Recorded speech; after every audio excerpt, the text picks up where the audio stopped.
Alrighty folks, we got a lot to get to today. Today is week 2 of our entertainment spotlight.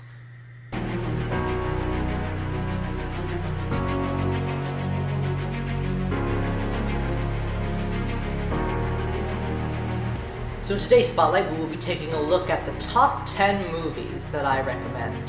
Now, for those of you who know me, I have curated a list over the past 5 years or so of some of the best movies in my personal opinion that I've seen. Many of you have probably seen this list, and sadly I can't list all of them because I have a lot more than 10. So I've had to choose of my personal top 10 favorite from the list. Again, this is going to be pretty similar to the book review that we did last week, so get ready, here we go.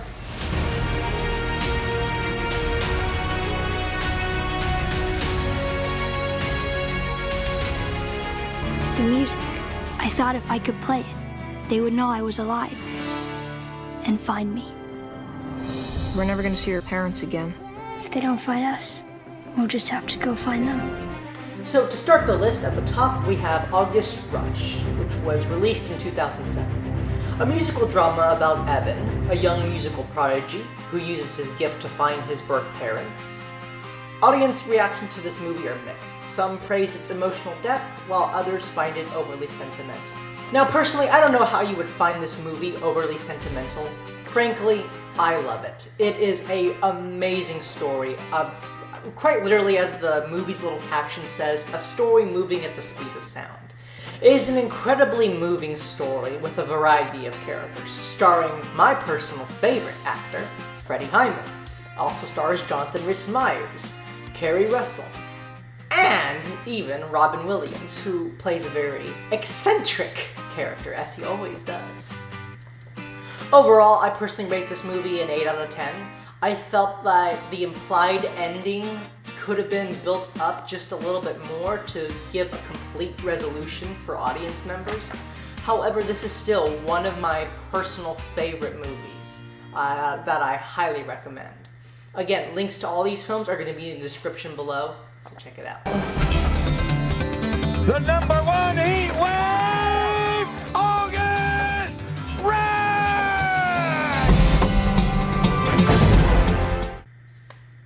At number 2, we have A Beautiful Day in the Neighborhood, released in 2019. This piece will be for an issue about heroes. Do you consider yourself a hero?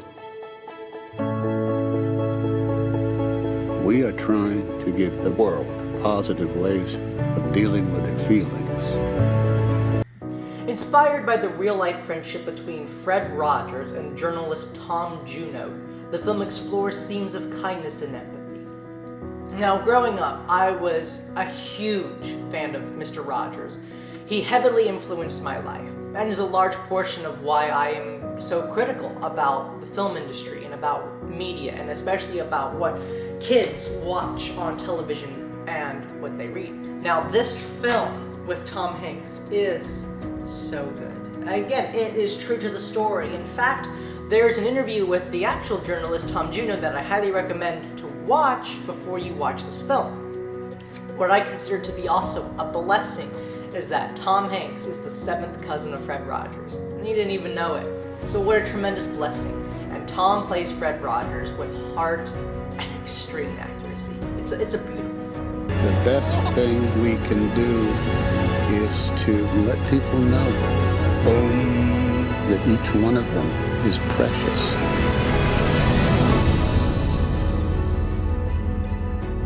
At number 3, we have Hidden Figures, released in 2016. In 14 days, astronauts will be here for training. And we're shooting a human into space, and it's never been done before. With the launch of the Russian spy satellite, the president is demanding an immediate response. Running from the man. Space Test Group needs a computer. Catherine's the gal for that. The story is captivating and enlightening. Glenn Powell does a great job portraying John Glenn. Overall, I give this film about a 7 out of 10. Tremendous film, one of my favorites. The movie score is also really good. I highly recommend this film. We all get there together, or we don't get there at all. In the fight of our lives, people. My gals are ready. We can do the work. More than 50 million Americans watching. I got a warning light. Go find Catherine. Colonel Glenn? There's a real fireball outside. It's getting a little hot in here.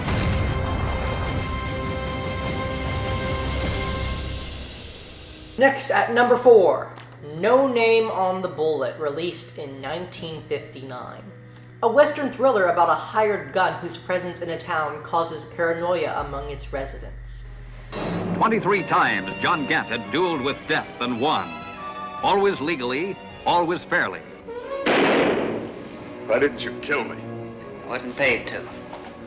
Now this movie is one of the better Western movies I have seen. I give this movie a 9 out of 10. The story's tale of this one bounty hunter is very distinctive in a way that you really have to watch to comprehend. Now the reason it's not a 10 out of 10 is because of the ending. I felt that they could have done more for this character. I actually was left wanting to know more about what happened to the character. This character doesn't exist anywhere in fiction, in any story. Even the novelization was purely just to create the script. So I was a little saddened by that, but such is life. Next one.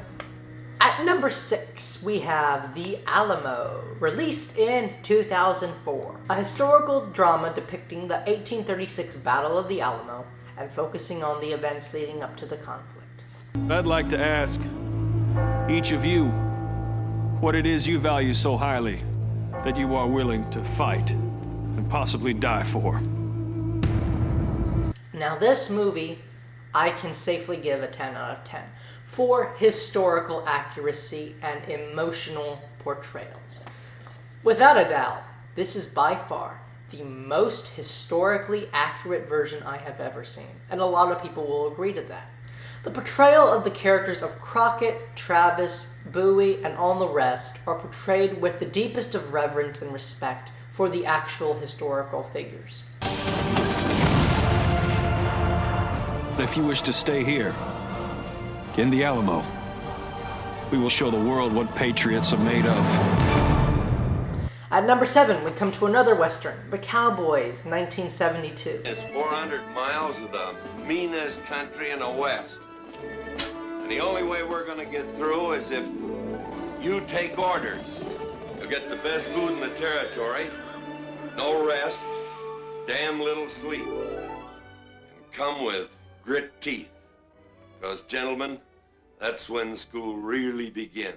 Honestly, this film is still a historical treasure in terms of acting and one of John Wayne's finest roles. I give this movie an 8 out of 10, and again, I highly recommend it. What are you going to use for hands on this drive of yours, huh? Them little bitty boys down there? Come on, you know better than that, Mr. Anderson. You know what you're going to need? Trundle them boys across the prairie, don't you? A baby carriage. At number 8, we close out our Westerns with The Magnificent Seven, 2016 release. These people deserve their lives back. Just make sure we're fighting the battle in front of us, not the battle behind. Every man's got the right to choose where he dies. We have nowhere else to go, so... So this portrayal of the Magnificent Seven, this might be controversial, but I believe is better than the original. Now the reason I say that, and I have seen both, the reason I say that is because of the character arcs. I felt more connection to these characters, especially the character Ethan Hawke played, Goodnight Robichaux, more than I did the original characters from the 1960s film. Overall, I felt that this film did pay tribute and homage to the original, but I also felt like it added much more grounded characters and a more in-depth story that I truly appreciated. I give it an 8 out of 10. It's a good film. You know how to shoot that thing? So am I. Who's local, my friend? Oh, we're good. We got a Mexican. I sense we are bonding.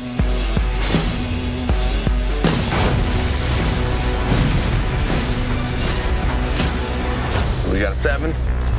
He's got an army. At number 9, we have a Nolan Brothers film, The Prestige, released in 2006. A real magician tries to invent something new. It's something that other magicians will scratch their heads over. I suppose you have such a trick. Actually, I do. It's the one they're gonna remember me for. What happened? It was the greatest magic trick I've ever seen. This movie is a mind bender. I mean, the first line of the film is, "Are you watching closely?" And truly, you do have to be watching closely, because if you do, you can predict the ending of this film. But it is so well hidden, and the message of the overall plot is so well structured that most people can never predict the ending. Again, incredible performances by Christian Bale, Hugh Jackman, David Bowie, and the legendary actor Michael Caine. Every great magic trick consists of 3 acts. The first act is called the pledge. The magician shows you something ordinary, but of course, it probably isn't. The second act is called the turn. He's obsessed with discovering your method. The magician makes this ordinary something do something extraordinary. Now you're looking for the secret, but you won't find it. That's why there's a third act called the prestige.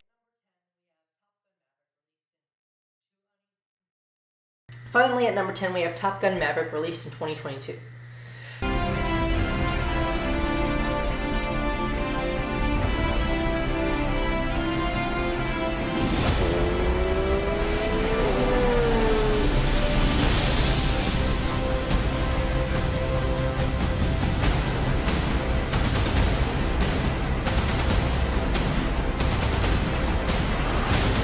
Now, I'm a fan of both the original Top Gun and this one. Tom Cruise himself said he was never going to make another one unless he had a good story to tell, and he sure did. And overall, I felt like this film deserved a 9 out of 10. It's a good film. The 2 men upon whom this entire peace agreement depends are now by themselves in a car. Yes, Prime Minister. If they can just get over their poisonous past. Yes, I have company. No, nobody important. And surprise, surprise, I have one more bonus movie to recommend.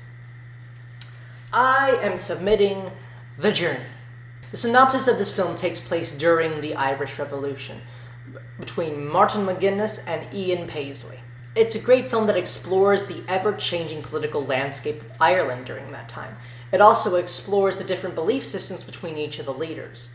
It's a very fun and hilarious film to watch. The comedy within the movie is pure gold. This is our only opportunity to build something that will last. We are Ireland.